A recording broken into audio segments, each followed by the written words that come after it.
In today's video, I show you how to customize your WooCommerce single product page to improve both design and functionality. Start by going to Appearance in your WordPress dashboard and click on Editor.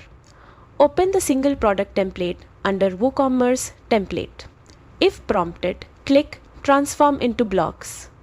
This lets you use the Gutenberg block editor for easy customization. Now, use WooCommerce blocks like product title, image, add to cart button, and description to rearrange your page layout. You can move elements around for a better flow, such as placing the product image on top, followed by the title and add to cart button.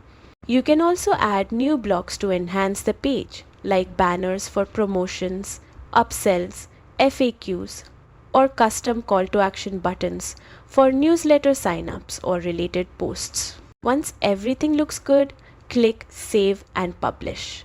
Your single product page is now personalized, user-friendly, and ready to engage customers.